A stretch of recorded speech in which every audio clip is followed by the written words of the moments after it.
Hey everyone, and welcome back to the English BookCast. It's great to be back. We love diving into these fascinating topics Absolutely. drawn from, the world of documents and research. Yeah. If you enjoy these deep dives, please share our channel Yeah. with anyone you think might be interested. For sure. Helping our community grow Yeah. means we can bring even more, Right. intriguing content to everyone. Definitely more deep dives, the more the merrier. Exactly. And today we're tackling something Yeah. a lot of you have asked about. I'm really excited about this one. Yeah, me too. A lot of people have, Yeah, this one's really cool. reached out about this topic. So Yeah, it's pretty wild. it's a U.S. patent right? for a nervous system excitation device, Nervous system excitation device. which sounds It's got a great name. kind of scary. It does sound a little scary. A little bit. Yeah. So, It's patent number US3393279A okay. US 3393279A. from 1968. 1968. So this is, Quite a while ago. going back a little bit. Yeah. And we've got some thought-provoking questions We do. that you've sent in Yeah. regarding what this invention Right. used to do and, Yeah, what are the implications of something like this? what could this be used for potentially? Exactly, and that's what we're here to figure out. So our mission is to unpack the core ideas Right. behind this nervous system excitation device. Mm. We'll stick closely to the details provided Yeah. in the patent itself. Mm-hmm. Explore the concept Yeah. thoroughly Yeah. to address, Address everyone's curiosity, Yeah. which is why we're all here. all the curiosity Okay. you all have expressed. Absolutely. So let's get to the heart of it. Yeah, let's do it. What was the fundamental goal of this invention? Yeah, what were they trying to do here? The patent states the primary objective Okay. was to trigger controllable responses Okay. Controllable responses. in what it calls the neurosenses. The neurosenses, okay. Yeah, without using pressure waves or stress waves So no pressure waves. to the ears or the bones, Okay, so not sound waves. which we all know is how we Right, this is how we hear things. typically perceive Okay. sound. Exactly. The patent actually uses the term neurosenses, Neurosense interesting. which refers to sensory experiences Okay. mediated by the nervous system. Okay. But in this case, it seems like it's Hmm. focusing specifically Yeah. on the sensation of hearing. Okay, so it's all about hearing. Yeah. Interesting. So instead of relying on the conventional Right. auditory pathway, Okay. this invention wanted to find Yeah. a different way A totally different way. to stimulate Yeah. our perception of sound. Okay, so how is this So going to work? what outcome Yeah. were they trying to achieve in terms of Yeah. what a person would hear? What would a person actually experience with this device? Yeah. If you hooked it up? What would they hear? Or how would they hear it, I guess? Yeah, how would they hear? The patent goes on to specify Okay. to cause a person to orally perceive sound Okay. corresponding to the audio modulation Audio modulation. of radio frequency, electromagnetic waves Radio frequency, okay. that are coupled With the 50 nervous system. with the nervous system So basically, they wanted to transmit sound directly. directly to the brain by using electromagnetic waves. Electromagnetic waves to the brain Yeah. to hear sound. Yeah. Yeah. Wow. So electromagnetic excitation. That sounds pretty futuristic. A little bit. Even yeah. for the 60s. Right. Like we were saying, this is a 1968 patent. Yeah. That's pretty wild. Very wild. The document emphasizes that this invention is about affecting the nervous system of mammals, Okay. in particular humans. Okay, so mammals, Humans especially. but humans especially. Yeah. So I guess that leads us to Yeah. what was probably the most What's the most critical aspect here? critical aspect. Yeah. What scientific discovery Yes. What did they discover? made this plausible? That makes this whole thing possible. Yeah. Right? Because otherwise it just sounds like science fiction. Yeah. So what is it? Here's where it gets really interesting. Okay. This is the juicy stuff. Yeah, lay it on me. Central discovery outlined in the patent Yeah, right. is that certain electromagnetic waves Okay. can actually induce responses Okay. in the nervous system In the nervous systems of mammals? of mammals. Okay. More specifically, Okay. for humans, Okay. This happens when at least a portion A portion, okay. of a person's nervous system All right. is placed within a field Okay, a field. of electromagnetic waves Electromagnetic waves. that operate at a radio frequency Radio frequency. above the range of human hearing. Above the range of human hearing, so Yeah. things we can't even hear. Yeah. Okay. So we're talking about frequencies that Right. our ears Yeah. would not normally detect. We wouldn't normally hear this, right? No. It's not just those Right. high frequency waves themselves, though. It's Oh. how they are manipulated Okay. to carry information. Okay, so it's not just the frequency. It's Okay. how it's It's how it's used. used. Right. The patent emphasizes Okay. that the nervous system is actually responsive It responds to the modulation modulate of these carrier waves. Yeah. Think of it like how a radio station works. Okay. A radio station. You have a high-frequency carrier wave, Right. and the music or the speech you hear Right. is encoded onto it Encoded through a process called modulation. through modulation. Okay. So this invention Yeah. applies a very similar principle.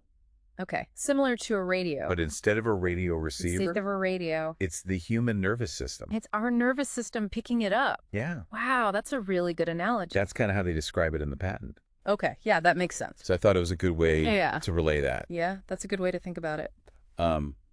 The patent also notes Okay. that individual nervous systems Right. show some selectivity Oh, wait. regarding the specific frequencies Okay. Specific frequencies they respond to. that they respond to. So this suggests that there might need to be There might be some personalization here. some personalization involved. Yeah, like everyone's a little different. Right.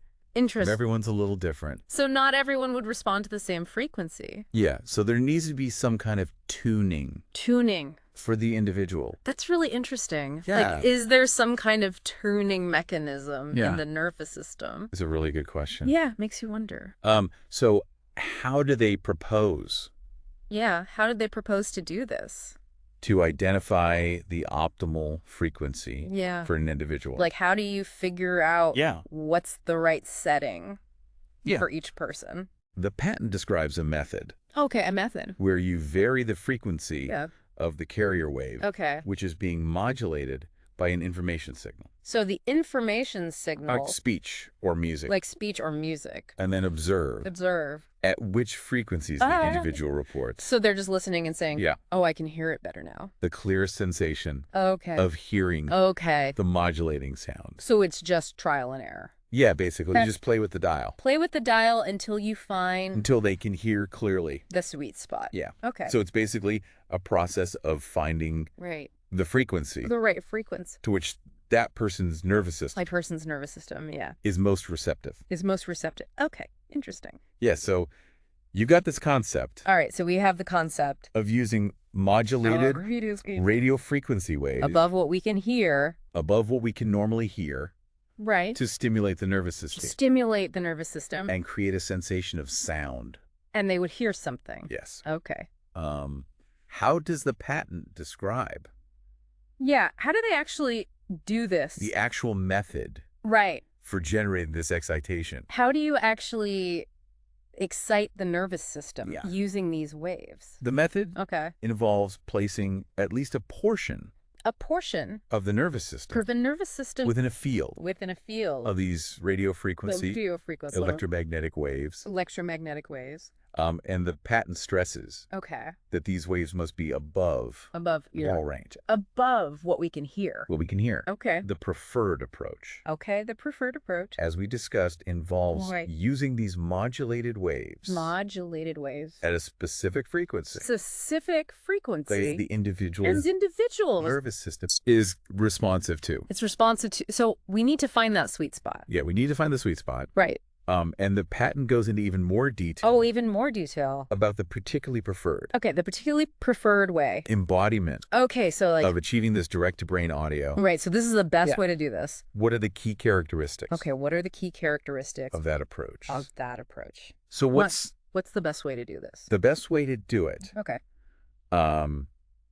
The particularly preferred embodiment All right. focuses on using Okay. audio modulated Audio modulation. electromagnetic waves Electromagnetic waves. with radio frequency Radio frequency. that results in the person Okay. experiencing the sensation Okay. of hearing the conveyed audio information Right.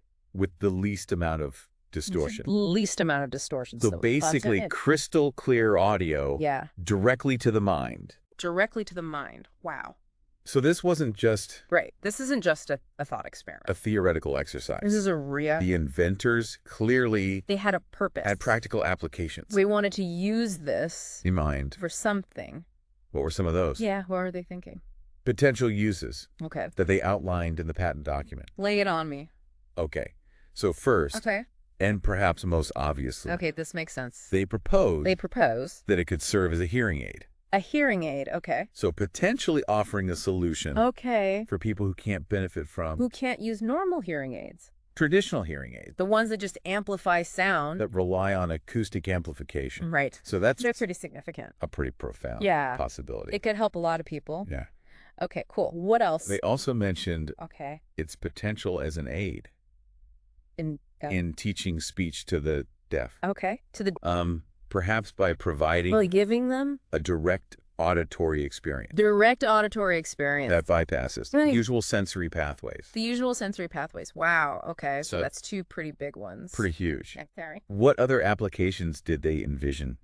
What else did they think they could use this for? For this technology? Yeah. They suggested that it could be invaluable for communication. Okay. Communication. In environments with very high levels of noise. Oh, really high levels of noise. Where conventional audio communication might be extremely difficult. You can't hear anything. Or impossible. It's too loud. Yeah. So this would get around that. It would get around that. Interesting. And finally, now, they proposed it as a device for private listening. Private listening. Okay. Where only the individual. Within the generated electromagnetic field. Would be able to perceive the transmitted audio. So no one else could hear it. Yeah, so it's like your own little personal audio bubble. Your own little audio bubble. Yeah. Private listening via electromagnetic fields. Yeah. That's pretty wild. That's pretty wild. All right, so now I want to talk about the actual device. Let's get into the specifics. Yeah, let's get into the nuts and bolts. Let's have the device. How does this thing actually work? Figure 1 in the patent. Okay. Provides a schematic diagram. No, diagram. So we can actually see. We can see what they're thinking. You know what it looks like or what they're proposing? What they're proposing. At least. So what are the fundamental components? Yeah, what's in this thing? As illustrated there. In the diagram. In the diagram. Okay. According to figure 1, the basic setup includes what's labeled as a field generating means. Field generating means. Which in the diagram is represented by a pair of electrodes. Okay, a pair of electrodes. So something that's going to... Yeah, something that creates the field. Create the field. Okay. And then there's a source for generating the modulated... The modulated... Electromagnetic waves. Electromagnetic waves. Which includes an RF power amplifier. Okay, an RF power amplifier. Which, boosts the signal strength. Boosts it up. And a variable frequency oscillator. Variable frequency oscillator. Which generates this specific radio frequency. Generates the frequencies, okay. Then we've got an audio modulator. Audio modulator. A source for the audio signal itself. Okay, the audio signal. Like a microphone or recording. Okay, like where the sound's coming from. Yeah, right. And a power supply. Power supply. To provide the necessary... To power the whole thing. Electrical energy. Okay. For the device to operate. Got it. So you're taking an audio signal. Right.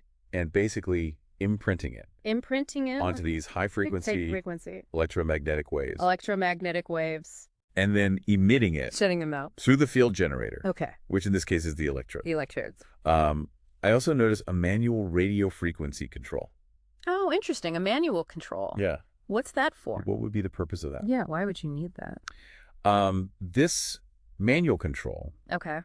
allows for the user or an operator okay. to fine-tune the radio frequency of the carrier wave. Of the carrier wave. This goes back to the idea right. that individual nervous systems... Everyone's a little different. ...have different sensitivities. But you got to find the right setting. Yeah, you got to find the right setting. Okay. So this control would enable them... So you can adjust it. To adjust... For each person. The frequency to find that optimal point. Yeah. For a particular individual. Find the sweet spot. Yeah. Okay. The patent also specifies the need okay. for a relatively high voltage output. High voltage. Okay. With a radio frequency that's above the audio range. Above the audio range. And that this output needs to be capable of being modulated. Modulated. By an audio signal. By an audio signal. Makes sense. Yeah, that makes sense. And then they mentioned that either amplitude modulation or frequency modulation could be employed. Frequency modulation or FM. So AM or FM. Yeah, so like our radios. Yeah. Interesting. Okay. Could you briefly explain? The core difference. The difference between those two. Yeah. Okay, so with amplitude modulation or AM, the strength or the amplitude of the carrier wave is varied in proportion to the instantaneous amplitude of the audio signal. So basically the carrier wave... It's like it's getting taller and shorter in time with the music. With the audio. Yeah. And then frequency modulation. The frequency of the carrier wave is varied slightly. In accordance with the instantaneous amplitude of the audio signal. So the frequency is changing. Well, the height. Instead of the height. Okay, got it. Of the wave changing. Yeah, so it's like it's wobbling faster or slower. Yeah, exactly. Interesting. So what specific range of frequencies? Okay, range of frequencies. Did the patent suggest? For these electromagnetic waves. Okay, so the patent specifies a preferred frequency range of approximately 20 kilocycles per second. 20 kilocycles per second. Up to about 200 kilocycles per second. 200 kilocycles per second. So that's 20 kilohertz to 200 kilohertz. Okay. This is way higher That's high. than what humans can hear. Way higher than what we can hear. Which is usually only up to about 20 kilohertz. Okay. So we're going way above the normal range. So what about power output? Power output. What level of power? How much power are we talking? Are we talking about? For this thing to work. For this to work. Okay, so the patent says... A preferred minimum output power. Minimum of about 1 watt. 1 watt when using insulated electrodes on the head. On the head. But they also said that the perceived loudness increased. It got louder. When at least one of the electrodes was touching the body. Oh, really? Instead of being insulated. So direct contact. Direct contact made it louder. Interesting. That's interesting. Yeah. So the way the electrodes are applied seems to have a significant impact. It's a big impact. On how effectively well the device works. The device works. Yeah. Okay, so placement is important. Got it. Now let's think about how this might be used in practice. How would you actually use this thing in real life? The patent describes a preferred mode of operation. Preferred mode of operation, so how to use it. Yeah. Right? Using the setup in figure 1. That diagram. Yeah. Can you walk us through that process? Yeah. How does it work? How would they do it? Okay, so first, you put the electrodes. The insulated electrodes. Right, the insulated electrodes. Are positioned on either side. Either side of the head. Of the person's head. Okay, on the head. An audio signal source is then activated. So you turn on the sound. Okay. Producing the sound. Okay. That the person should ideally be able to perceive. Right. And then at the same time. Okay. The source of modulated electromagnetic waves is switched on. You turn that on too? You turn it on. Okay. Causing these waves to couple with the person's nervous system.